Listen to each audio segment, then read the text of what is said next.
बहुत पुरानी बात है, हिमालय में प्रसिद्ध मानस नाम की झील थी।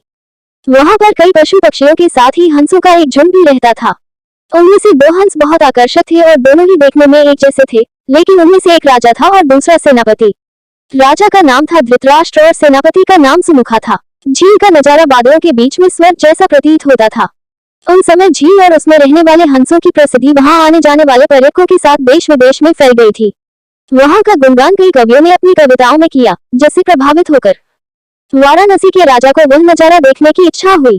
राजा ने अपने राज्य में बिल्कुल वैसी ही झील का निर्माण करवाया और वहां पर कई प्रकार के सुंदर और आकर्षक फूलों के पौधों के साथ ही स्वादिष्ट फलों के पेड़ लगवाए। साथ ही विभिन्न प्रजाति के पशु पक्षियों की देखभाल और उनकी सुरक्षा की व्यवस्था का आदेश भी दिया। वाराणसी का यह सरोवर भी स्वर्ग जैसा सुंदर था, लेकिन राजा के मन में अभी उन दो हंसों को देखने की इच्छा थी, जो मानस सरोवर में रहते थे।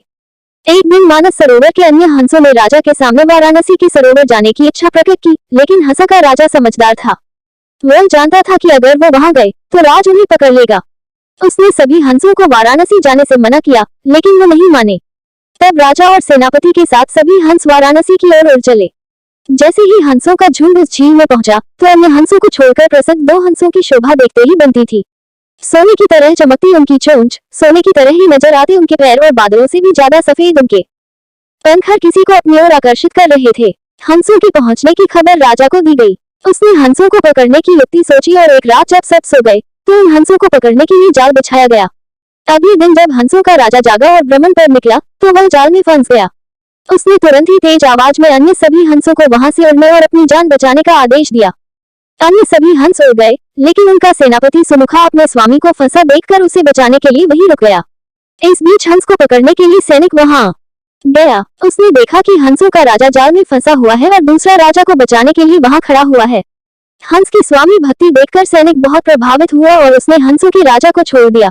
हंसों का राजा समझदार होने के साथ साथ दूरदर्शी भी था। उसने सोचा कि अगर राजा को पता चलेगा कि सैनिक ने उसे छोड़ दिया है, तो राजा इसे जरूर प्राणदंड देगा।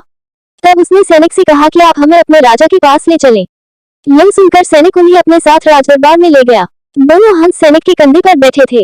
हंसों को सैनिक के कंधे पर बैठा देखकर हर कोई सोच में पड़ गया। जब राजा ने इस बात का रहस्य पूछा, तो सैनिक ने सारी बात सच सच बता दी। सैनिक की बात सुनकर राजा के साथ ही सारा दरबार उनके साहस और सेनापति की स्वामी भक्ति पर हैरान रह गया और सभी के मन में उनके लिए प्रेम जाग उठा। राजा ने सैनिक को माफ कर दिया और दोनों हंसों को आदर के साथ कुछ और दिन ठहरने का निवेदन किया।